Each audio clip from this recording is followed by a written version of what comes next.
네, 안녕하세요. 비트겐슈타인의 논리철학 논고, 이제 조준걸 교수님의 책을 통해서 해지하고 있는 중입니다. 그래서 오늘은 5장, 노직편을, 로직이죠, 로직. 논리편을 같이 배워보도록 하겠습니다. 그래서 함께 읽어가면서 중요한 포인트들을 짚어보겠습니다. 일단 개요부터 시작을 할게요. 그래서 왜 이것이 논리편인가? 사실은 이제 이거는 조중걸 교수님이 이제 나름대로 임의적으로 이제 쪼갠 거죠.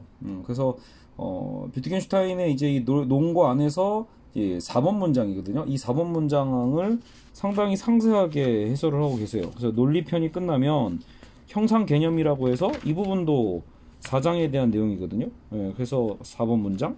그래서 나중에 명제와 연산까지도 심지어 그렇게 되어 있습니다. 그래서 굉장히 많은 부분의 분량을 이 4번 문장 해석에 투자를 하고 있다. 나중에 이제 진리함수 이론편으로 가야 이제 5번 문장으로 넘어가게 됩니다.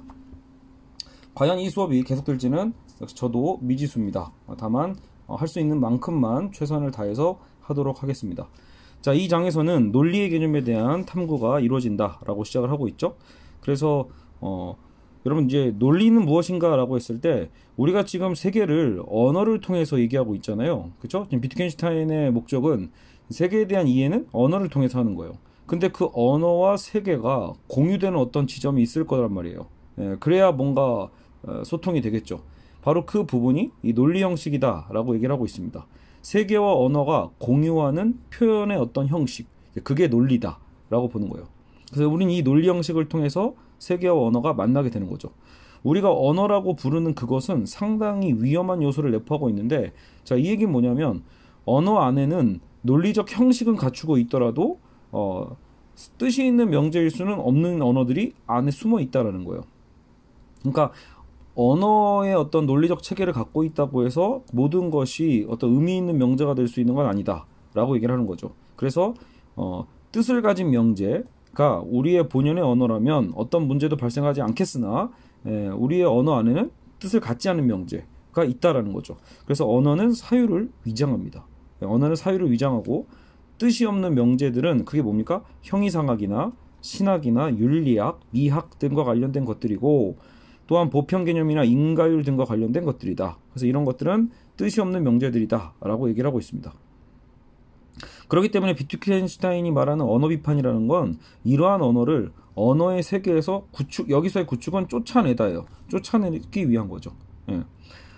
자, 그럼 논리라는 건 뭡니까? 선험적인 거예요. 경험을 통해서 알게 되는 게 아니라 이미 우리가 내부적으로 갖고 있는 것이죠. 논리는 그래서 우리 외부에서 찾는 게 아니고요. 설명될 수도 없는 것입니다. 이것이 논리가 하나의 형식이고 내적 형식인 이유이기도 하다라고 얘기를 하고 있습니다. 그래서 명제의 성격은, 우리 명제의 성격을 찾아보면 명제라는 건 거짓을 가능하게 하고 상상을 가능하게 하고 비존재 등을 불러들일 수 있게 한다. 뭐가요? 명제가요. 명제는 뜻이 있는 명제와 뜻이 없는 명제가 있잖아요. 그렇기 때문에 명제의 큰 틀 안에서는 이런 것들이 다 가능하다. 그렇기 때문에 인간은 참과 거짓의 검증 없이도 하나의 세계를 구축할 수는 있어요. 그래서 과학에서는 실험이 바로 그것을 의미하는 거고, 논리 형식만 지킨다면 그 무엇도 가능하게 되는 거죠. 그래서 비트겐슈타인은 명제의 뜻과 그 명제의 참과 거짓 사이의 독립에 대해 여러 각도에서 설명을 하는데, 모든 명제는 가능한 세계의 표현을 얘기합니다. 모든 명제란 가능한 세계의 표현, 모든 걸 포함하고 있는 거지 실제 하는 세계의 표현은 아니라는 거예요. 자, 이해 가셨죠? 가능한 세계의 표현이지 실제 하는 세계의 표현은 아니다. 이건 이제 좀 이따 이제 본문에서 구체적으로 조준걸 교수님 설명하시니까 그때 설명을 더 마저 하도록 하겠습니다. 명제는 논리 형식을 지켰기 때문에 명제일 뿐이에요. 그래서 참이기 때문에 명제인 건 아니다라고 얘기를 하고 있고요. 그래서 중요한 건 형식이지 내용이 아니라는 것은 아무리 강조해도 지나치지 않는다. 그래서 이것은 비단 논리에서의 문제만도 아니다 라고 해서 예술 또한 그 형식에 대한 중요성을 얘기하고 있고요. 그래서 예술이 어떤 내용을 내포할 필요는 없다라는 거예요. 그래서 뭐 사회 참여적 예술 어때요? 예술의 사회 참여라는 어떤 내용을 지금 불러일으킨 거잖아요. 그것은 실패할 수밖에 없다. 형식이 내용의 틈을 열어주는 순간 모든 것을 망치기 때문이에요. 한편으로 실천하는 지성이라는 주장도 비논리인 것 마찬가지다. 왜요? 결국은 지성이라는 건 형식을 말하고 실천한다는 건 내용을 의미하는데 이 둘이 서로 배타적이어서는 안 된다는 거죠. 배타적이어서는 아니다. 그러니까 서로 배타적이어서 그런 건 아닌데 관계없는 거기 때문에 그런 거예요. 실천과 지성이라는 건 아무 관련성이 없다. 아무 관련성이 없는 말을 같이 붙여놓는다고 해서 그게 논리적이 되는 건 아니라는 거예요. 관계없는 것을 묶어놨기 때문에 이것은 비논리다. 행위는 내용이고 아까 지성은 형식이라고 했죠. 그런데 이제 그래서 여기 이제 조준걸 교수님은 행위는 행위일 뿐이고 지성은 지성이다. 그렇죠? 그래서 만약에 원하면 실천을 할 수도 있어. 지성인으로서 물론 실천을 할 수도 있겠지만 마치 지성인은 실천해야만 한다라는 당위가 나오는 건 아니라는 거죠. 그러니까 지성은 단지 하나의 지적 형식일 것이고 그것이 세계를 바꿀 의무는 없다. 의무가 없는 거예요. 아시겠죠? 자, 이렇게 해서 이제 오늘 수업을 본격적으로 본문으로 들어가 보도록 하겠습니다. 자, 4번 문장이죠. 사유는 뜻을 지닌 명제이다. 자, 사유는 뜻을 지닌 명제이다. 그래서 무슨 말이냐? 한참 고민하게 돼요. 비트겐슈타인이 이걸 논거를 보다 보면 아까 앞에서 무슨 내용이었지? 이 뜻은 뭘 의미하더라? 한참 고민하게 되는데, 자, 우리의 사유라는 건 그냥 명제가 아니라는 소리입니다. 이 문장의 의미 자체는요. 사유는 뜻을 지니고 있는 명제만이 사유예요. 있죠? 뜻을 지닌 명제. 그래서 여기 나오죠. 뜻을 지닌 명제만이 사유다. 그래서 명제 형식을 갖추고 있다고 해서 다 사유가 될 수 있는 건 아니라는 거예요. 자, 명제 형식을 갖추고 있는 것들이 대표적인 게 어떤 신, 윤리, 아름다움에 대해서 얼마든지 명제를 만들 수 있거든요. 그러나 그것은 사유될 수 없는 것이다. 사유와는 관련이 없다라고 보는 거예요. 사유될 수 있는 건 오로지 실증적인 것이고 이 분석의 끝에서 대상들과 만나게 되는 것들, 각각의 기호가 대응하는 상징을 갖는 것들이 결국은 사유될 수 있는 것들이다. 자, 다시 한번 정리하면 명제는 모든 명제가 사유인 건 아니고 뜻이 있는 명제만이 사유고 그것은 실증될 수 있다. 4.001 그래서 명제의 총체가 언어다라고 얘기를 하고 있어요. 그래서 언어는 결국 무엇이다? 모든 명제를 다 합친 것. 뜻이 있는 명제나 뜻이 없는 명제를 다 합쳐놓은 게 결국은 언어다. 명제의 총체다라고 얘기를 해볼 수 있겠죠. 자, 그리고 4.002에서 굉장히 긴데요. 4.002에 대한 해제를 이제 읽어봐야겠죠. 그래서 이제 간단하게 읽어보면 인간은 각각의 단어가 어떻게 의미를 획득하고 또한 그 의미가 무엇인가에 대한 생각 없이도 언어를 구성하는 능력을 보유한다. 그렇죠? 그래서 그 의미가 무엇인가에 대한 생각 없이도 언어를 구성하는 능력을 이미 보유하고 있어요. 어떻게 개별적 음성들이 산출되는 것을 우리는 모르는 채로 말하는 것처럼. 그렇죠? 우리는 지금 제가 말할 때도 크게 고민하고 한 번 한 번 생각하면서 다 말하는 게 아니잖아요. 그렇죠? 일상적 언어라는 게 그런 거죠. 인간의 유기적 기관의 일부분일 뿐만 아니라 그 기관보다 심지어 덜 복잡하지도 않다. 일상적 언어에서 언어의 논리가 무엇인가를 즉각적으로 구축하는 것은 인간 능력에 있지 않다. 자, 그래서 여기 중요하죠. 언어는 그래서 사유를 위장한다라는 거예요. 그래서 언어는 사유를 위장하고 너무도 잘 위장하기 때문에 5대 외부 형태로부터는 그 이면의 사유 형식을 추론하는 것이 불가능하다. 왜냐하면 5세 외부 형태는 몸의 형태를 드러내는 것이 아닌 전적으로 다른 목적을 위해 만들어졌기 때문. 일상적 언어가 기초하는 암묵적 관습은 엄청 복잡하다. 이렇게 얘기를 하고 있는데 해제를 통해서 좀 더 쉽게 설명을 해보죠. 자, 언어는 크게 두 개로 갈릴 수 있는데 뜻이 있는 명제와 뜻이 없는 명제로 갈릴 수 있죠. 그래서 명제의 총체가 아까 언어라고 했으니까요. 그래서 중요한 건 이 두 종류의 명제가 언어 형식, 아까 논리는 다 갖고 있다라는 거예요. 자, 두 명제를 생각해 보자라는 거죠. 에베레스트 산은 높다. 신은 전능하다. 여러분 두 문장 다 어때요? 명제가 성립이 되죠. 왜? 논리 형식을 지키고 있어요. 에베레스트 산은 높다. 에베레스트 산은 높다. 논리적으로 맞고 신은 전능하다. 뭐 명제적으로 문제될 게 없어요.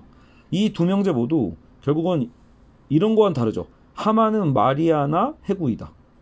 말 자체가 이상하네요. 예를 들면 그냥 뭐 하마는 인간이다. 이런 거 있잖아요. 결국 그런 명제는 아니라는 거예요. 말이 안 되니까. 하마는 뭐 학용품이다. 말이 안 되죠. 그러니까 이런 말도 안 되는 얘기는 아니란 말이에요. 에베레스트 산은 높다. 신은 전능하다. 근데 문제는 뭐냐면 이 후자, 신은 전능하다인 이 후자는 사유가 아니라는 거예요. 비트겐슈타인의 말에 의하면 이건 사유가 될 수 없다. 이 명제는 사유의 형식인 논리 형식은 준수하고 있지만 그러기 때문에 오히려 우리를 기만하고 있는 거라는 거예요. 그래서 우린 이런 명제를 무심히 듣고 무심히 말할 수밖에 없는 건데 그것 때문에 우리가 어떻게 보면은 이런 이제 형이상학이나 신에 대한 믿음을 갖게 됐다고 볼 수 있겠죠. 자, 그러나 이 명제는 언어 비판에 의해 언어의 세계에서 쫓아내야 된다. 이건 거죠. 다시 말하면 이 명제는 논리 형식의 외양은 가지고 있지만 사실은 논리 형식이 아닌 거예요. 그 명제를 구성하는 기호가 상징을 갖고 있지 않다라는 거죠. 기호가 상징을 갖고 있지 않기 때문에 말 그대로 신이라는 기호가 대체 뭘 상징하는가 지칭할 수 있는 아까 그 대상이 없잖아요. 엄밀하게 얘기하면 그렇죠. 그 대상과 일치하지 않기 때문에 사실 이것은 사유가 아니다 라고 보는 겁니다. 여기서 이제 오해의 소지가 있는 게 뭐냐면 제3의 명주의 대두인데 제3명제는 뭐냐면 자 아까 여기 이런 명제와 이런 명제가 있었지만 제3명제는 아예 자 The red is 2 years old. 자, The red is 2 years old는 뭐예요? 말이 안 되는 말이죠. 빨간색이 2살이다? 무슨 의미예요? 아무 의미가 없잖아요.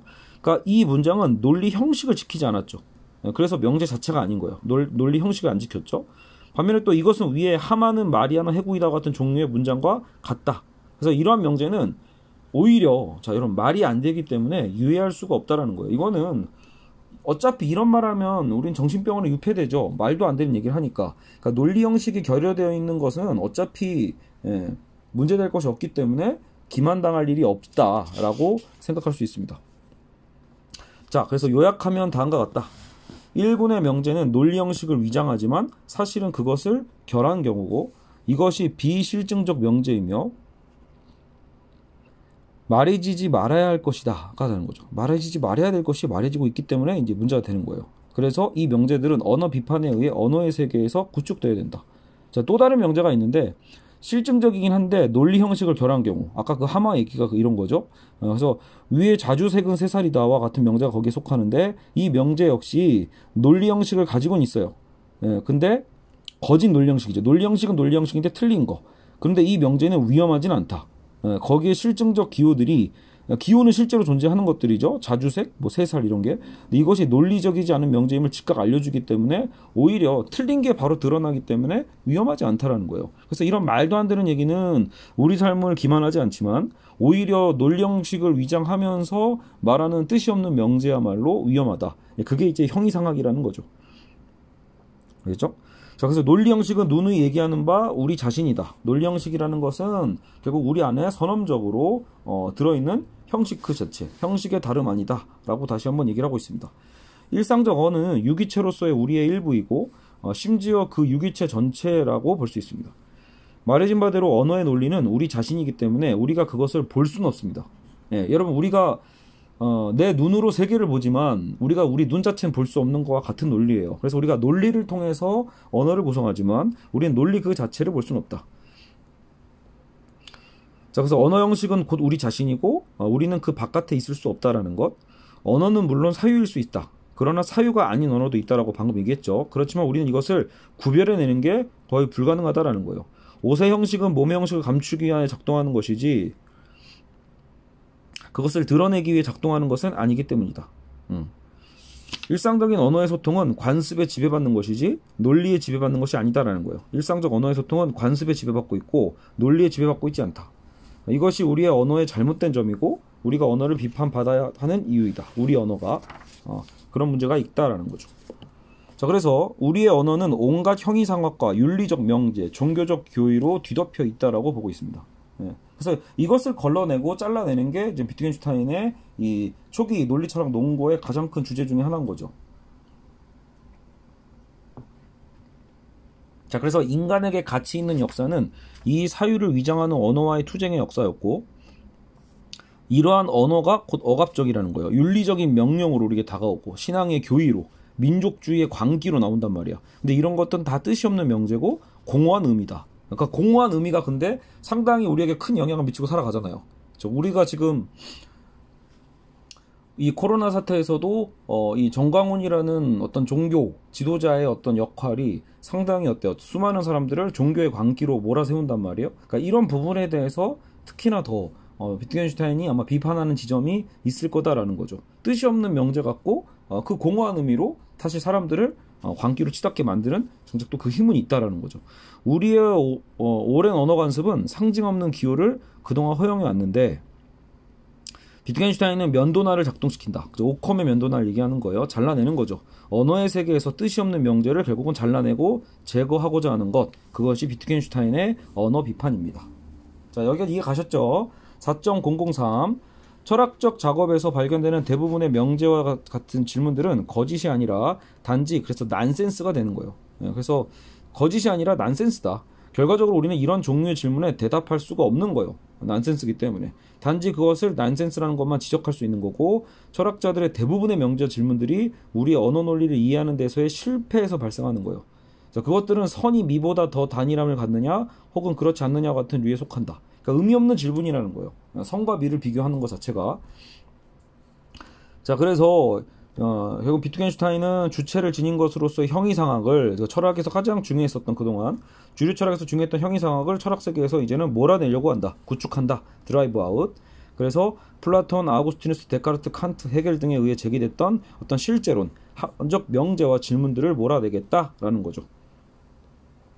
그러니까 그동안의 주류 철학을 갑자기 이렇게 젊은 비트겐슈타인이 나타나서 이런 얘기를 하니까 얼마나 큰 영향력이 또 있겠습니까? 어떠한 것이 사유가 되기 위해서는 그 명제가 분석되어 묘소 명제와 대상에 닿아야만 한다. 결국은 이걸 원하는 거예요. 여러분 처음에 이제 논리 실증주의자들이 결국은 왜 논거를 바이블로 삼았는가? 사유가 되기 위해서는 명제가를 분석해야 되고, 그래서 결국 요소 명제로 쪼개야 돼요. 그래서 그 요소 명제가 실제 대상과 맞닿아 있는가를 밝혀내기만 하면 되는 거죠. 철학의 역할도 여기까지라는 거예요. 명제에 부응하는 실제가 있느냐 없느냐의 문제고, 신과 같은 명제에 대응하는 대상은 실제 중에 없기 때문에 말할 수 없는 것이니까 난센스가 된다라고 얘기를 하고 있는 것이죠. 자, 여러분 근데 여기서 오해하시면 안 되는 게, 그래서 난센스기 때문에 신이 없는 거냐, 또 그 얘기는 또 아닙니다. 그러니까 이 가끔 이제 비트겐슈타인을 오해하게 되는 게, 그러니까 비트겐슈타인의 이 논리철학 논고의 마지막 구절, 말할 수 없는 것에 대해서는 입을 다물어야 된다는 그 말을 하나 때문에 사람들은 흔히 야 거봐 종교는 없는 거야, 신은 없는 거야 라고 얘기하지만, 사실 그건 뭐예요? 난센스기 때문에 말할 수 없어야 한다라는 거지 정말로 존재하지 않는다를 보증하는 말은 아닙니다. 저기 오히려 약간 열어둔 관점일 수도 있어요. 어떤 면에서는요. 어쨌든 봅시다. 신의 부존재 논증 역시, 그러니까 지금 어때 이 부분도 의미 있죠. 그럼 신은 존재하지 않아라고 말하는 것도 역시 마찬가지인 거예요. 신의 존재 증명과 동일하게 둘 다 무의미하다. 이 문제에 우리는 침묵해야 된다. 엄표되면 그것을 말하게 된다면 그것은 난센스다. 이런 얘기를 하고 있죠. 자, 4.01로 넘어갑시다. 명제는 실제의 그림이다.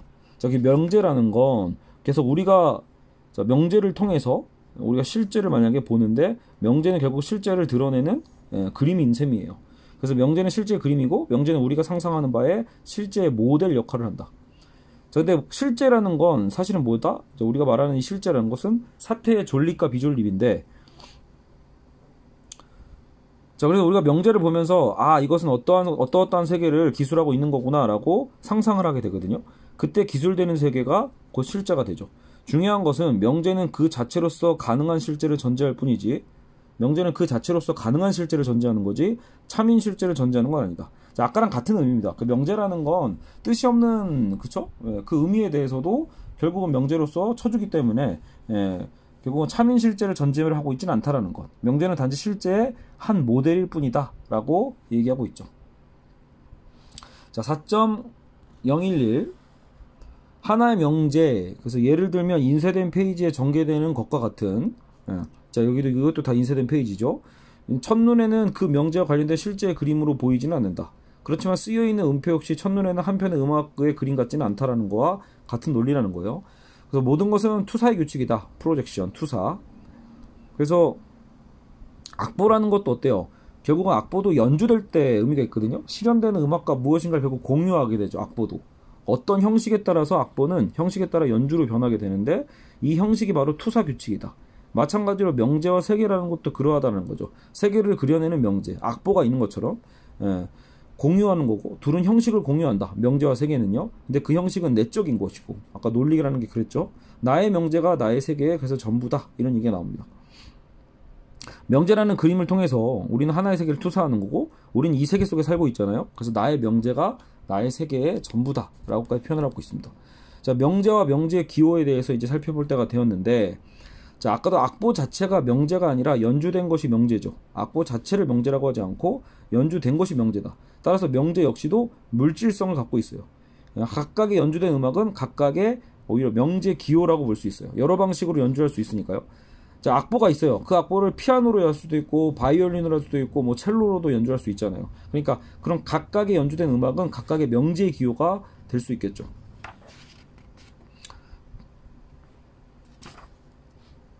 자, 4.012. 그래서 ARB라는 형식의 명제는 명백히 하나의 그림으로서 우리에게 각인이 되는데 이 경우 그 기호는 지칭되는 것에 동질적인 거다. 자, 예를 들어 모자가 테이블 위에 있는 것을 우리는 모자가 테이블 위에 있다는 명제로 표현을 하죠. 모자가 테이블 위에 있다. 그죠? 혹은 제가 지금 이제 물을 마시고 있는데 이 컵이에요. 보리차. 그래서 제 종이컵이 아주 공인초면이죠. 제가 이제 물컵이 제 책상 위에 있다. 이게 어때요? 명제로 표현되고 있는 거예요. 그랬을 때 많은 것들이 많은 것 위에 있을 수 있는데 이때 이 R이라는 것을 ARB 할 때 앞에 것이 뒤에 것 위에 있다라고 정의하고 그렇게 기호적으로 약속을 하고 XRY라고 하자. 이때 우리는 벌써 이것이 세계 속의 어떤 상황의 그림인가를 이해할 수 있게 되죠. 이렇게 약속하는 순간 그러면은 X가 Y 위에 있구나 라는 것을 벌써 우리는 그림으로써 이해할 수 있게 돼요. 자, 4.014.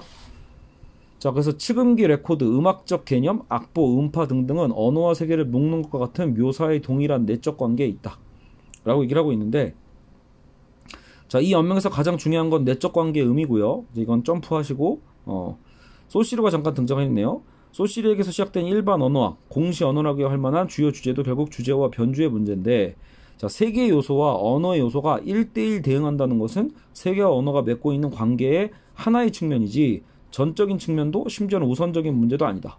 자, 그래서 세계라는 요소와 우리 언어의 요소, 언어로 세계를 표현하고 있는데 1대1 대응한다는 건 관계 하나의 측면이다. 덩어리로서의 세계와 음성 무더기로서의 음성 신호가 어느 날 분할을 일으켜 서로 자의적 관계, 언어의 자의성 있잖아요. 자의적 관계를 맺는 게 언어다. 이때 중요한 건, 그래서 언어의 자의성을 얘기했던 게 아까 그 소시르잖아요. 그래서 이때 중요한 것은 세계와 언어는 동일한 형식에 의해서 분화되었다라는 사실이에요. 언어 내부의 음성 신호 간의 관계를 내적 관계라고 하고, 이제 우리 지금 논리편을 다루고 있잖아요. 지금 그 얘기를 하려고 이런 얘기를 하고 있겠죠. 그래서 세계에는 내적 형식이 있고 언어에도 내적 형식이라는 공통성이 있어서 거기서 우리는 논리 관계를 찾아낼 수 있는 겁니다. 자, 그래서 이 두 개의 내적 관계가 서로 같은 것이고 그걸 우리는 논리 형식이라고 부른다. 이를테면 악보, 레코드, 연주 등등 모두 각각이 어떤 내적 관계 하에서 존립하는 것이죠. 악보는 음악적 기호가 어떤 관계에 의해 병렬하고, 레코드 역시 음골이 어떤 관계에 병렬하고, 연주된 음악과 음파도 그러하다. 어쨌든 어떤 같은 논리적 형식을 갖고 있다는 얘기를 하고 싶은 거예요. 그러나 이 시스템은 동일한 명제의 여러 방편으로의 투사다. 명제와 세계 역시 각각의 내적 관계가 서로 같다는 점에서 서로 같다. 자, 4.0141. 음악가가 악보에서 교향곡을 얻어내고 축음기 레코드의 음골에서 그루브, 교향곡을 얻어내는 것을 가능하게 하고, 또한 앞의 법칙을 사용하여 또다시 교향곡에서 악보를 얻어내는 것을 가능케 하는 일반 법칙이 있는데, 일반 법칙이 위의 것들, 아까 뭐 교향곡, 악보, 레코드, 그래서 일반 법칙이 그 앞에 있는 것들, 완전히 서로 다른 양식으로 구성되는 것처럼 보이는 사이의 내적 유사성을 결국은 구성하는 거예요. 얼핏 달라 보이지만 그 안에는 내적 유사성이 있다. 그리고 그 법칙이 교향곡을 악보로 투사하는 투사의 법칙이고, 그것이 언어를 축음기 레코드의 언어로 번역하는 법칙이다. 논리 형식 얘기하려고 이렇게 얘기를 하고 있는 거예요. 비트겐슈타인은 악보, 교향곡, 레코드의 은유를 통해 내적 구조의 유사성, 내적 구조의 유사성에 대해 번역이 곧 그림이라는 사실을 거듭 말한다. 동일한 투사의 법칙에 의해서 유사성을 확보하고, 유사성이 내적 유사성이죠. 내적 유사성은 공유되는 형식을 말하고, 이 유사성은 선언적이에요. 경험을 검증할 필요가 그래서 없다. 이러한 사실이 우리에게 전적으로 새로운 명제가 제시된다 해도 우리가 그 명제를 이해할 수 있는 이유다. 그래서 그것은 우리의 선언적 형식에 잘 들어맞는다. 이런 얘기를 하고 있습니다. 자, 그러면 형식이 선언적이라면 왜 그것을 배워야 되지? 이런 의문도 들 수 있어요. 순수한 질문이죠.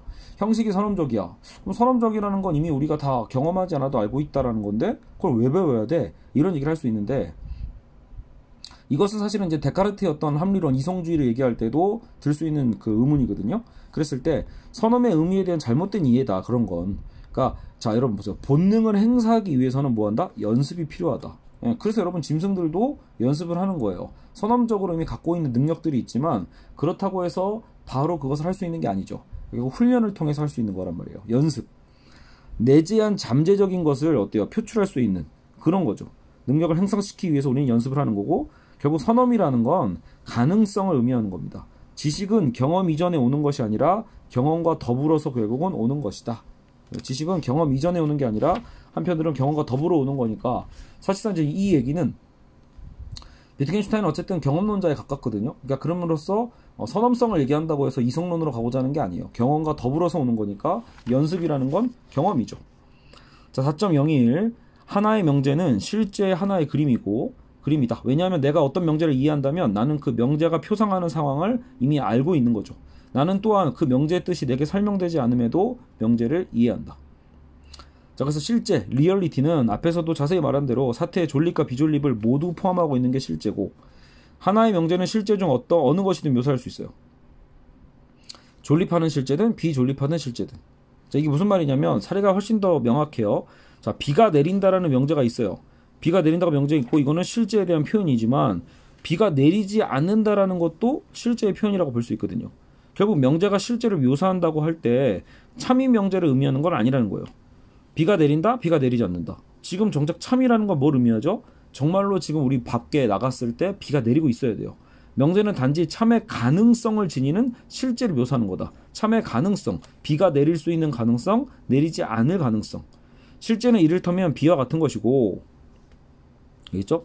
명제가 묘사하는 실제와 세계 속의 실제는 서로 결국 뭐예요? 비교해봐야 알아요. 실제인가? 실제로 정말로 비가 오는가 오지 않는가? 명제는 단지 상상되는 하나의 상황, 가능성이고 우리의 마음속의 문제이기도 합니다. 명제라는 건. 명제가 투사의 법칙을 지키기만 하면 되는 거예요. 아까 좀 투사 법칙이라고 하지만 계속해서 우리는 논리 형식과 연결하면 되죠. 뜻에 관한 명제는 세계에서 독립하고 있고 한편으로 세계에서 독립하고 다른 한편으로는 의존한다.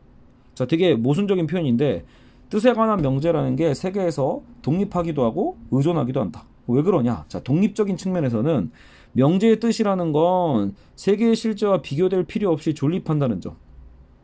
자, 아까도 얘기했죠. 명제의 뜻이라는 건 세계의 실제와 비교될 필요 없이 그 자체로 존립하니까 독립적이에요.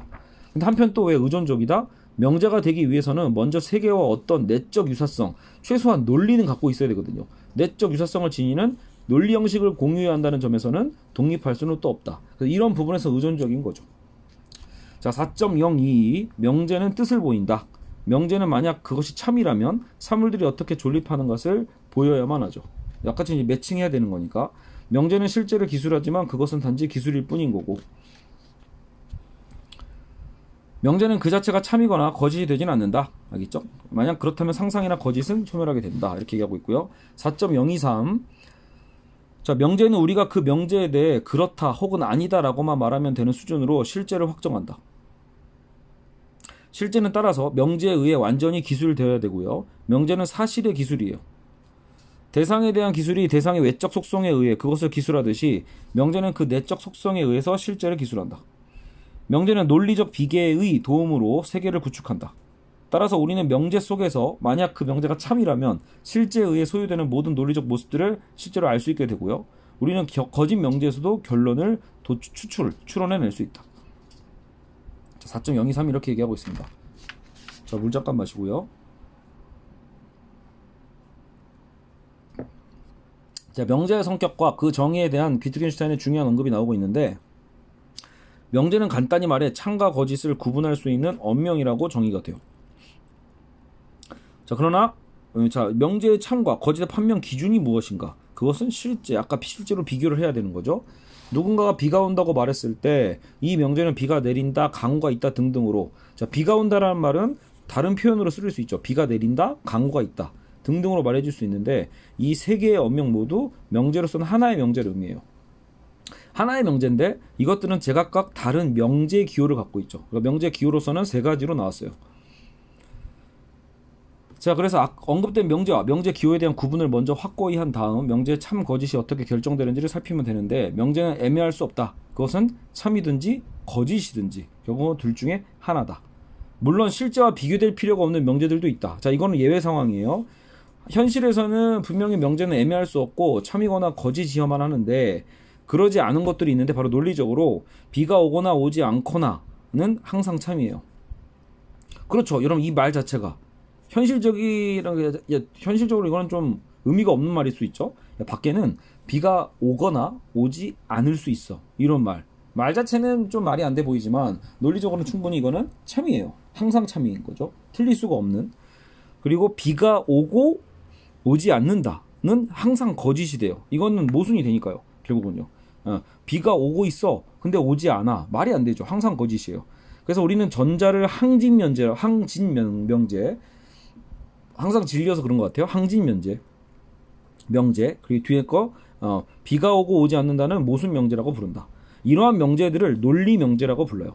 자, 그러나 지금은 이런 명제를 논의하고 있지는 않기 때문에 일단 설명만 해두고 잠깐 빼둔다 라고 보는 거죠. 현재의 논의는 뜻을 지닌 명제만 따지고 있기 때문에 얘는 안 따진다 라고 보는 거예요. 지금 우린 여기에 대해서 얘기하고 있습니다. 자, 그래서 비트겐슈타인은 명제의 기호가 사실이다 라고 분명히 말한다. 명제에 대해서는 그것은 사실에 대한 기술이라고 말한다. 사실과 사실에 대한 기술의 차이는 무엇인가?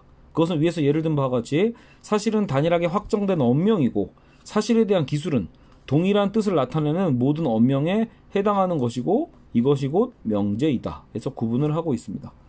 자, 대상에 대한 기술은 외적 속성에 의해, 실제에 대한 기술은 내적 속성에 의해 시행된다고 비트겐슈타인은 말한다. 대상에 대한 우리가 기술이라는 것은 외적 속성에 의해서, 그리고 이제 실제에 대한 기술은 내적 속성이다. 자, 그래서 그 대상이 내재적으로 지니고 있는 성격에 의해서 그것을 규정할 수는 없다. 대상에 대해.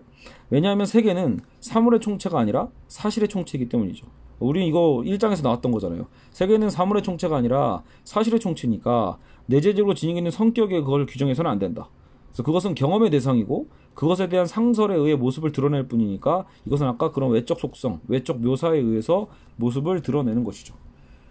근데 명제는 그러나 그렇지 않다. 자, 그래서 아까 대상이라는 건 그럴 수 있어요. 대상은 뭔가 외적 속성이라면 대상은 실제에 대한 어떤 그 기술, 실제에 대한 기술은, 명제는 그렇지 아니한데 명제의 존립은 결국 아까 위에도 했지만 내적 속성, 형식적인 속성에 의한 것이다. 만약 명제가 존립한다면 그것이 존재 의의를 갖기 위해 실제에 호소할 필요는 역시 없다. 실제는 나중에 돼볼 문제죠. 실제의 호소는 명제의 참 거짓을 판별하기 위한 것이지 명제의 존립과 비존립의 이유를 판별하기 위한 건 아니다. 명제는 그것이 명제일 때 이미 존립 가능해요. 알겠죠? 그 자체만으로도요. 그래서 명제의 존재는 그래서 우리의 실제적 경험에서 독립하는 거고, 그래서 그것은 선험적이다. 내적 형식이다. 그래서 우리는 이것이 또 논리와도 연결이 되는 거죠. 그래서 명제에 있어서 중요한 건 그것이 논리적이라는 사실이에요. 그것이 논리적이라면, 그것이 with sense라면 우리는 언제라도 명제에서 기반한 세계를 상상할 수 있게 되고, 인간의 속성이라는 것은 명제다. 그렇죠? 자, 그 내려가서 제시된 명제가 참이냐 거짓이냐 하는 것은 중요하지 않다. 중요한 건 제시된 명제로부터의 분석이 논리적 일관성을 그래서 지니고 있냐 그렇지 않냐, 이거 자체가 중요하다고 볼 수 있죠.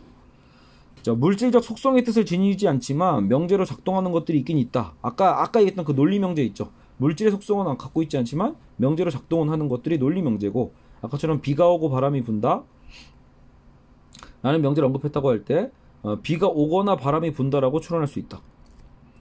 이때 명제가 참이냐 그렇지 않느냐는 중요하지 않다. 오히려 이 논리니까. 자, 그리고 4.025 자, 하나의 언어를 다른 언어로 번역할 때 우리는 전자의 하나의 명제를 후자의 하나의 명제로 번역하여 진행해 나가지 않는다. 그러니까 하나의 언어, 뭐 예를 들어 한국어를 영어로, 영어를 한국어로 이렇게 할 때 그것도 앞에 있는 언어를 하나의 그 명제를 후자의 하나의 명제로 통째로 번역해서 진행하는 게 아니라 우리는 어때요? 그 요소로 분석을 해야죠. 네. He is a student라고 했을 때 우리는 명제의 요소를 번역해서 진행하는 거다. 알겠죠? 이렇게 해서 a dog chases a cat 이라고 해서 영어 문장 개가 고양이를 뒤쫓는다로 번역을 한다라고 치자. 이때 우리는 dog chase cat이라는 단어를 일일이 찾아야죠. 그리고 이 명제가 무엇의 그림인가를 알아내고 우리말로 이제 우리는 번역해 간다. 하나의 언어의 명제를 다른 언어의 명제로 번역할 때 우리가 알아야 하는 것은 명제의 구성 요소지. 그래서 언어의 명제를 다른 언어 명제로 번역할 때 우리가 알아야 될 건 구성 요소지 명제 그 자체는 아니다. 왜냐하면 명제 그 자체는 알아내질 수 없는 것이다 라고 얘기를 하고 있습니다. 그래서 철저하게 이 초기 비트겐슈타인은 명제의 그 구성 요소로 분해하길 바라는 거죠. 그렇게 해서 우리는 알아낼 수 있다. 명제 그 자체는 알아낼 수 없다. 자, 구성 요소들, 단어들은 결국은 명제 그 자체는, 그러니까 아까처럼 이게 또 외적인 것과 내적인 것으로 또 구분을 하고 있죠. 그래서 구성 요소가 외적이라면 명제 그 자체는 내적의 어떤 원리에 의해서 드러나는 거예요. 구성 요소는 경험적 성격을 가지는 것이므로 설명되어야 하지만 명제 자체는 설명될 수 없다. 단지 내적 형식을 갖고 있는 거고, 아까 논리가 다 그렇죠. 모든 언어는 같은 형식을 공유한다. 그렇죠? 언어의 문법조차도 사전에 나온다. 우리는 명제의 구성 요소를 배워야 되고 단어를 외우는 거죠. 세부적으로. 그 단어의 배열도 배우는 거고. 그러나 명제 자체를 우리는 배울 수는 없다. 논리 자체를 우리는 배우는 것은 없다. 이렇게 얘기하는 거예요. 언어적인 직관과 관련된 문제인 바 직관이 인간적 본능이고 그것이 곧 세계 형식이다. 따라서 문장 전체를 통째로 번역할 수는 없고 문장은 결국은 단어가 아니다. 이렇게 얘기를 하고 있어요. 단순 기호 4.016 단순 기호 단어의 의미는 우리가 그것을 이해하기 위해서는 우리에게 설명되어야 된다. 그러나 명제를 통해서는 우리 스스로를 설명한다. 단순 기호라는 것은 우리가 그것을 이해하기 위해서는 우리에게 설명되어야 되겠지만 명제를 통해서는 우리 스스로를 설명한다. 이렇게 얘기하고 있어요. 뭔 말일까? 자, 비트겐슈타인은 계속 세 개의 진료와 형식에 대해 말하고 있는데요. 진료와 형식.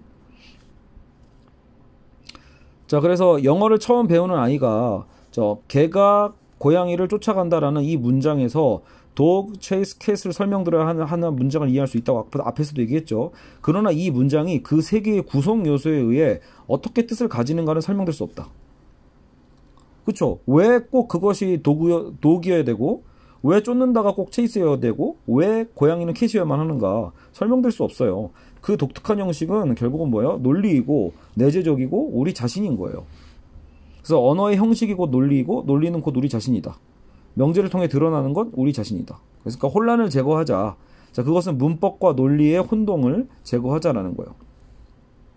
자, 문법이라는 건 뭐냐? 문법과 논리는 전혀 관련이 없다라고 얘기하면서 문법이라는 건 그냥 외연적인 것이고 우리 언어 공부할 때 외연적이니까 배울 수 있고 우연적인 건데 논리는 내재적인 것이고 필연적이에요. 자, 그래서 아까도 개가 고양이를 쫓고 있다라는 어떤 영어 문장을 봤을 때 결국은 dog은 주어고 chases는 주어 행위를 나타내는 동사고 cat은 동사의 목적어가 되죠. 이것은 개가 고양이를 쫓는다 해선 다른 문맥으로 다른 문법으로 또 설명이 돼요. 그러니까 한국어로 얘기했을 때 번역할 때는 다른 문법이죠. 각각의 문법은 결국 뭐예요? 필연이 아니라 그냥 우연인 거예요. 어쩌다가 우리는 한국적 문법을 갖게 된 거고 미국 애들은 또 미국적 문법을 갖게 된 거죠. 따라서 물리적으로 배워야 되는 거고 이 표현 방법에 대한 것이 문법이고 표현 방법에 동일하게 내재해 있는 형식이 논리이다. 그래서 논리는 본능이다. 그것은 익숙해지는 것이지 익숙해지는 거. 논리는 본능적으로 그냥 익숙해지는 거지 배워서 할 수 있는 것이 아니다 라고 얘기를 하고 있죠. 자, 4.03 비트겐슈타인은 자 여기 명제 보죠. 기존의 단어로 명제는 기존의 단어로 새로운 뜻을 전달할 수 있어야 돼요. 명제는 우리에게 상황을 전달하는 거죠. 상황. 그것은 상황과 본질적으로 관련 지어져 있어야 되고 그 관련은 사실상 그 명제가 상황의 논리적 그림이라는 사실이에요. 명제는 그것이 그림인 한 단지 어떤 것을 언급할 뿐이다. 비트겐슈타인은 이제 가언적 성격과 그 성격에 도출된 여러 양상에 대해 말하고 있는데 형식은 아까도 얘기했지만 계속 우리 자신이고 선언적이다 계속 반복되고 있죠. 참 진리 가운데는 자유롭다는 것은 이것을 말하는 거다. 진리 가운데 자유롭다. 진리는 논리 형식인 거고 자유는 그 형식 안에서의 자율이에요. 자유는 그 형식 속에서의 자율성이다. 논리 형식만 지킨다면 우리는 어떤 표현도 할 수 있게 되는 거죠. 논리만 지킨다면. 그래서 우리와 언어는 그만큼의 자율성을 가진다. 그래서 어휘는 사물의 기호는 상속된 것이고 형식은 아까처럼 말했지만 우리 자신인 거고 우리 자신의 표현은 위 두 사항의 제약을 받는다. 자, 제약 속에서의 자기 표현은 자율적이다. 그게 문체라고 얘기하는 거예요. 이것이 글에 적용되었을 때 그 제약 속에 한국의 어떤 그 문법 안에서의 제약 속에서 자기 표현이 자율적인 것이고 그게 글에 적용되면 우리는 그걸 문체라고 한다. 전적으로 새로운 표현의 가능성이 우리 언어의 그래서 특징이에요. 자기 문체, 새로운 문체가 있으니까. 그래서 붉은색으로 물든 애가 산티아고 위에 떠 있다 라고 하는 것처럼 완전히 뭔가 아름다운 어떤 명제를 또 만들어낼 수도 있잖아요. 그러니까 새로움. 누구도 전에 이 명제를 읽은 적이 없고 그럼에도 우리는 이 명제가 어떤 상황의 그림인지를 우리는 또 즉각적으로 논리가 있기 때문에 그려낼 수 있죠. 기존의 어휘로 새로운 뜻을 전달할 수 있다. 명제는 근본적으로 상황의 그림이기 때문에 상황과 본질적으로 관련지어져 있다. 자, 그 관련이 바로 명제의 논리적 그림인 거죠. 4.031 명제에서 하나의 상황은 이를테면 실험의 방식으로 구축이 됩니다. 명제에서 하나의 상황이라는 것, 시츄에이션은 이를테면 실험의 방식으로 구축되는데 이 명제는 이러이러한 뜻을 지닌다. 대신에 우리는 간단히 이 명제는 이러이러한 상황을 표상한다고 말할 수 있다. 표상한다. 자, 그래서 과학에서의 실험은 하나의 가정된 상황의 구성이에요. 자, 과학이라는 게 뭐예요? 하나의 가정이에요. 가설이니까. 명제도 마찬가지예요. 명제는 물론 참인 상황의 그림일 수 있지만 그렇다고 해도 명제의 참과 거짓은 명제의 결과의 문제죠. 결과에 따라서 참이 될 수도 있고 거짓이 될 수도 있는 거예요. 중요한 건 명제의 존립이 참과 거짓에 독립하여 가능하냐는 것이다. 이것은 사실이다. 명제는 무조건 가능한 상황을 재현한다. 존립 가능하다고 보는 것이죠. 4.0312 명제의 가능성, 존립 가능성은 대상이 스스로의 표상 대표로서 기호를 지닌다는 원칙에 기초한다. 자, 명제의 가능성이라는 것은 대상이 스스로의 표상 대표로서 기호를 지닌다. 대상은 기호를 지니고 있어야 돼요. 원칙에 기초하고 나의 근본적 생각은 논리상수는 표상 대표는 아니라는 사실이다. 자, 이건 비트겐슈타인이 이 논리상수는 누가 얘기한 거냐면 보통 버트란드 러셀 같은 사람이 얘기했던 기호거든요. 수학적인 어떤 언어. 이 논리상수는 표상 대표가 아니다. 사실의 논리의 표상 대표는 있을 수 없다라고 얘기를 하고 있습니다. 자, 그래서 여기 해제를 또 보시면 좀 길죠. 논리상수에 대한 비트겐슈타인의 비판인데 이게 바로 그 당시의 어떤 논리 실증주의의 또 중심이었던 러셀과의 의견의 차이다. 왜냐하면 러셀 등 그 논리 실증주의자들은 명제를 논리상수를 기반으로 구축하려고 했어요. 그러니까 비트겐슈타인은 이 논리상수가 무의미하다고 봤지만 러셀은 굉장히 이게 유의미하다고 본 거예요. 그것은 단지 명제의 연산을 위한 것일 뿐이다라고 해서 비트겐슈타인은 논리상수를 비판하고 그 자체가 어떤 존재를 대변하지는 않는다는 것이 비트겐슈타인의 견해다. 나중에 이거는 진리함수 편에서 자세히 다룬대요. 논리상수는 논리에서 본질적인 것은 아니다라고 얘기해요. 논리상수가 뭐냐라고 했을 때, 그죠? not 뭐뭇이 아님, 그리고 모든, 그죠? 어떤 것, 그죠? 그래서 뭐뭐이거나 혹은 뭐뭐이고 그리고에 대한 여러 가지 이걸 어떤 기호로 했죠. 이 기호의 표시로서 충분히 압축해 놨거든요. 이 등등이 논리상수라고 불리는 건데 비트겐슈타인은 이러한 상수에 대응하는 대상이 없지 않냐라는 거예요. 대상이 없는 만큼 그것은 그림의 내용을 규정할 수는 없다. 오히려 이제 러셀 같은 사람은 이런 기호로서 다 우리는 압축하려고 했던 거거든요. 세계를요. 근데 오히려 비트겐슈타인은 이런 거에서는 결을 달리하는 거죠. 자, 그렇다면 이것은 논리 형식에 속하는 것인가? 단호하게 no라고 한다. 비트겐슈타인은 논리 형식은 가시적인 실제를 가진 것이 아니다. 논리 형식이라는 건 아까처럼 가시성이 없죠. 비물질적인 거고 우리 자신의 생김이에요. 가시적 옷을 입을 수도 없고, 그렇죠? 논리 상수도 결국은 그 생김을 표상할 수가 없죠. 사실은 그것도 무엇도 표상하지 않는다. 논리 상수는 무의미하고 쓸모없는 것이라고 그래서 얘기를 하는 거고, 그래서 결국 논리 상수는 not으로 환원될 수 있고, 따라서 그것들은 원초적 기호가 될 수 없다. 심지어 그는 not만으로 전체 세계 형식을 규정하게 된다. 뭐 이렇게 얘기를 하고 있어요. 어쨌든 그래서 논리 상수는 거부했다라고 보시면 되고요. 4.04 자, 명제에서는 상황에서의 구분 가능한 부분과 정확히 같은 수의 부분이 있어야 된다. 둘은 동일한 논리적인 복제성을 가져야 된다. 자, 무슨 말이냐? 자, 두 가지 사실을 얘기하고 있는데 하나는 명제와 그 명제가 묘사하는 상황에 있어서의 구성 요소의 개수와 관련된 거고, 첫 번째는 다른 하나는 서로 간에 맺고 있는 논리적 구조의 일치에 관한 것이다 라고 얘기를 해요. 만약 명제에 10개의 구분되는 요소가 있다면, 명제 요소가 있다면 상황에도 마찬가지로 10개가 있어야 된다. 자, 그러나 이것으로 그치지 않죠. 각각의 10개는 서로 간에 어떠한 종류의 구조적 관계를 맺고 있고 이 관계는 무작위적인 게 아니다. 명제와 상황은 어떤 종류의 형식을 결국은 공유한다. 그렇죠. 아까 언어와 세계가 어떤 형식을 공유하듯이 말이죠. 4.041 물론 이 수학적 복제성이라는 건 그 자체가 묘사의 주체가 될 수는 없어요. 우리는 묘사할 때 그거 바깥쪽에 있을 수 없는 거와 같은 거죠. 앞에 그림 이론에서 우리는 바깥에 있을 수 없다고 말한 것과 같다. 비트겐슈타인은 지금 수학과 관련한 자신의 논리를 주장할 준비를 하고 있고, 수학 역시도 논리와 마찬가지로 결국 우리 자신이다. 논리와 수학을 어쨌든 나는 동일시할 수 있죠. 우리 자신이 우리 자신을 묘사할 수 없는 것처럼 논리도 수학도 마찬가지예요. 명제가 4.061 사실에서 독립하여 의미를 갖는다는 건 절대 간과되어서는 안 된다. 자, 명제가 결국 뭐예요? 이 팩트에서 독립해서 의미를 갖는다는 건 간과돼서는 안 된다. 그렇지 않다면 우리는 참과 거짓을 기호, 사인과 그 기호의 대상 사이의 대등한 지위의 관계라고 쉽게 가정하게 되는 거죠. 그 경우 우리는 예를 들면 P는 참인 양식으로 not P는 거짓 양식으로 지칭한다고 말할 수 있게 된다. 자, 그래서 여기 해제 보시면 이제 다 끝나갑니다. 만약 명제가 논리 형식만 지킨다면 그 명제는 물론 사실에서 독립한다.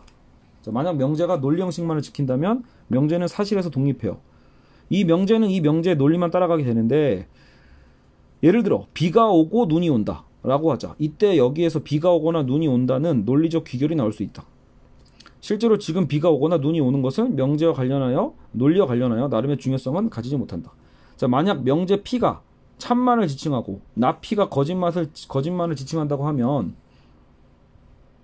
다시 얘기하면 명제가 그것이 말하고 있는 사실에 독립하지 못한다면 우리는 P와 관련하여 사실상 두 개의 명제를 가지고 있는 셈이 된다. P라는 명제와 나 P라는 명제의, 그 같은 의미라는 거예요. 세 개는 명제의 참과 거짓에 독립하지 못한다고 했죠.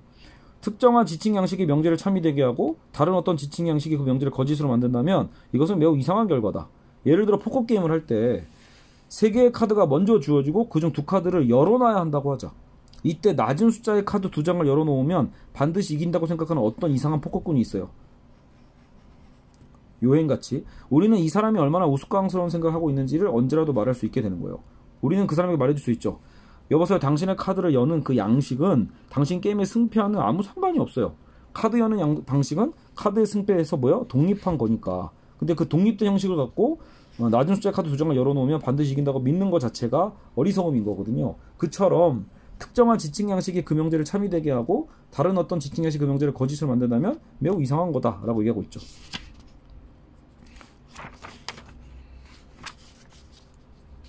자, 그래서 다시 한번 결론은 not P는 P와 같은 자격을 지니는 새로운 명제는 아니다. not P는 P와 같이 새로운 명제가 아니라는 거예요.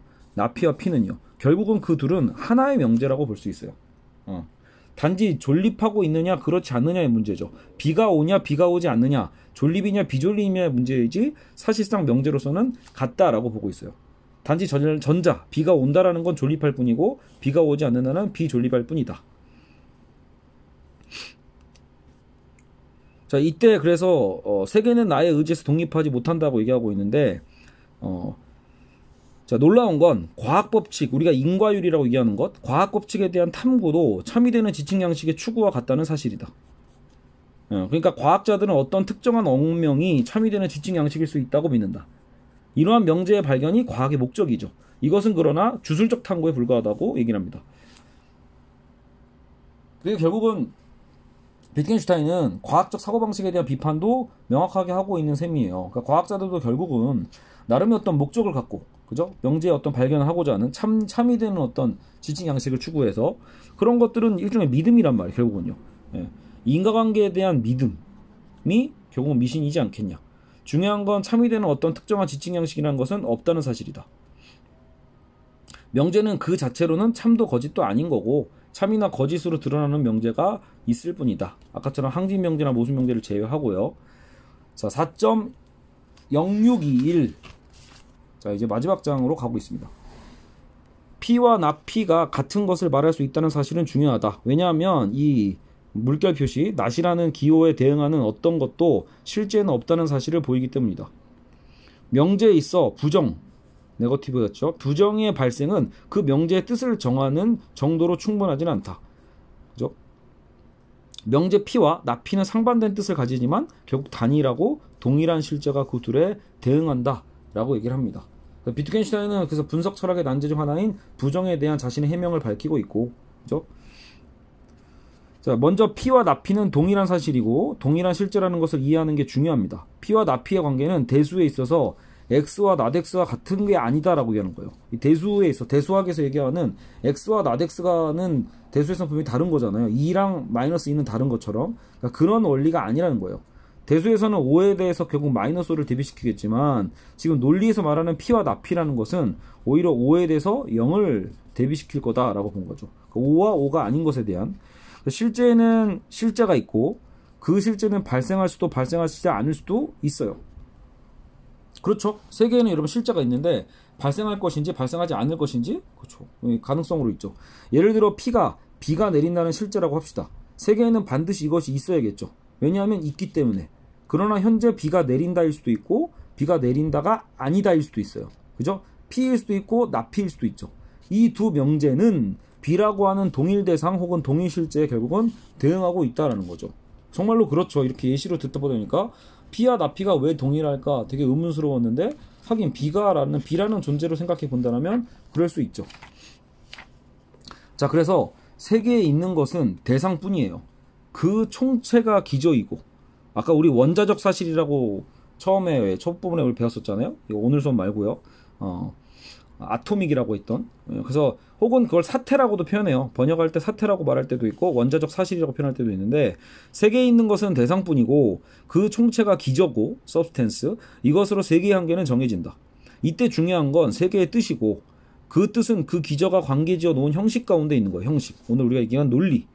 만약 낫이 P라는 실제에 독립한 하나의 실제라면 그것은 고유의 뜻을 가져야 하고, 이 사실은 다시 낫이 하나의 대상이어야 한다는 사실을 말하는데, 사실은 낫이라는 것은 대상이 없죠. 그래서 이 물결 표시 낫이라는 기호에 대응하는 상징, 이런 게 없다라는 거예요. 대상이 없다. 만약 나피와 P에서 독립한 어떤 새로운 뜻을 가진다면, 뭐가 나피가 P에서 독립한 새로운 어떤 뜻을 가진다면 그것은 P에 무엇인가 새로운 것이 더 더해졌다는 것을 의미한다. 예를 들어 낫을 핫으로 가정해 보면 뜨거운이라는 명제가 가능해지니까요. 그렇죠? 그때는 그럼 새로운 뜻이 돼버리죠. 낫을 한 번 더 가해보자. 뜨겁고 뜨거운 미가 된다. 그러나 낫나 P는 P로 정의되잖아요. 말이 안 되죠. 따라서 낫은 P의 무언가 새로운 뜻을 규정해주는 게 아니라는 거예요. 새로운 뜻이 그러니까 아니다. 이것을 빼자라는 거죠. 나피는 그냥 P에서 독립하지 않는 거고 동일하다. 사실상 같은 실제다. 이 얘기를 계속해서 얘기해주고 있습니다. 단지 하나는 그 실제가 현실화되지 않은 것이고 다른 하나는 현실화된 것이죠. 비존립과 존립에 대한 차이일 뿐이지 다른 것이 아니다. 자, 마지막 4.064. 모든 명제는 이미 뜻을 가지고 있어야 된다. 이미 뜻을. 명제는 긍정에 의해 뜻을 부여받을 수는 없다. 그 뜻 자체가 바로 긍정되는 그것이다. 부정에 대해서도 마찬가지고. 자, 그래서 명제의 뜻의 성격을 규정하며 동시에 부정의 의미를 규정하고 있는 문장입니다. 어떤 명제가 뜻을 가지고 있는지 그렇지 않은지는 긍정 혹은 부정에 의해 결정되는 게 아니다. 그 의미예요. 명제는 그 자체로서 이미 뜻을 가지고 있고, 왜냐하면 뜻은 참과 거짓에서 넓은 의미로는 세계에서 독립하기 때문이에요. 명제와 세계는 형식을 공유한다. 자, 아까 언어와 세계는 형식을 공유한다라고 했는데 계속 그 의미죠. 두 개의 동치는 거기까지이다. 자, 누군가 비가 내린다라는 명제를 언급했다고 하자. 이때 다른 누군가가 진짜 비가 오는지 그렇지 않은지를 확인하라. 진짜 비가 온다면 그 명제는 뜻을 가진다라고 한다면 우리는 웃을 것이다. 왜 그래요? 비가 내린다라는 것 자체 안에 이미 뜻은 갖고 있잖아요. 그렇죠? 그래서 비가 온다는 명제는 그 사실의 긍정에 의해 뜻을 부여받는 게 아니라는 거예요. 비가 온다는 명제 그 자체는 이미 명제 안에서 뜻을 갖고 있는 거죠. 근데 그 사실의 긍정에 의해서 뜻을 부여받지는 않는다. 그렇죠? 그 뜻이 이미 그래서 긍정을 부여받는다. 그 의미로서 아까 이 얘기를 한 거예요. 그 뜻 자체가 바로 긍정되는 무엇이다. 긍정되는 그것이다. 라고 얘기를 하고 있죠. 자, 이렇게 해서 4.064까지 해가지고 마무리가 됐습니다. 나중에 이 그 네 번째 문장은 결국은 어디까지 가요? 그래도 꽤 가요. 4.5까지? 4.5까지 갑니다. 4.53까지 진행이 되고 나중에 이제 5로 넘어가거든요. 결국 우리는 아직도 가야 될 길이 멀다 라는 거여서 과연 이게 끝이 날지 모르겠습니다. 그래서 우리는 다음 시간에 6장 형상 개념으로 해서 또 마저 못했던 부분들을 하도록 하겠습니다. 일단은 여기까지 6장까지 읽어놨는데 그래도 한 번 더 읽고 그저 고민을 해봐야 될 것 같습니다. 여러분, 어쨌든 오늘 비트겐슈타인의 논리철학 논거 오랜만에 진도를 나가봤습니다. 고생하셨습니다.